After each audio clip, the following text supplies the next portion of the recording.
Let me ask you about a competitor and somebody who's become a friend. So Elon Musk and Tesla have announced and have been in the early days of building a humanoid robot. How does that change the landscape of your work? So there's sort of from the outside perspective, it seems like, well, from a fan as a fan of robotics, it just seems exciting. It's very exciting, right? When Elon speaks, people listen, and so it suddenly brought a bright light onto the work that we'd been doing, for over a decade, and I think that's only going to help. And in fact, what we've seen is that in addition to Tesla, we're seeing a proliferation of robotic companies arise now. Including humanoid. Yes. Oh wow. Yeah. So, and interestingly, many of them, as they're raising money, for example, will claim whether or not they have a former Boston Dynamics employee on their staff as a criteria.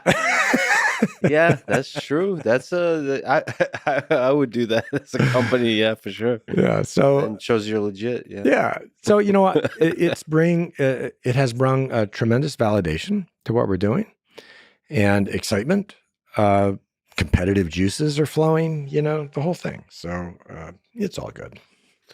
Elon has also kind of stated that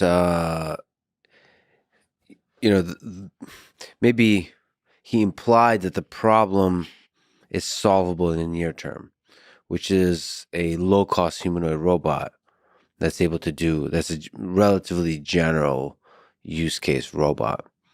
So I think Elon is known for sort of setting these kinds of incredibly ambitious goals, maybe missing deadlines, but actually pushing not just the particular team he leads, but the entire world to like accomplishing those.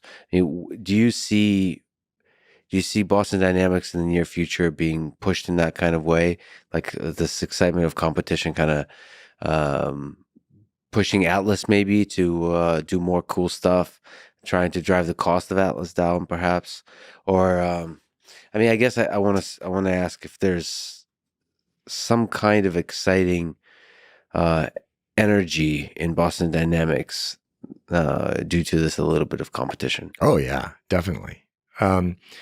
When we released our most recent video of Atlas, Mhm. I think you'd seen it, the scaffolding and throwing the box of tools around and then doing the flip at the end. Yeah. We were trying to show the world that not only can we do this parkour mobility thing, but we can pick up and move heavy things. Because if you're going to work in a manufacturing environment, that's what you got to be able to do. And for the reasons I explained to you earlier, it's not trivial to do so. Changing the center of mass, by picking up a 50-pound block, for a robot that weighs 150 pounds, that's a lot to accommodate. So we're trying to show that we can do that. And so it's totally been energizing. We see the next phase of Atlas being more dexterous hands that can manipulate and grab more things, that we're going to start by moving big things around that are heavy and that affect balance. And why is that? Well, really tiny dexterous things probably are going to be hard for a while yet. Mhm. And, maybe you could go build a special purpose robot arm, Mhm.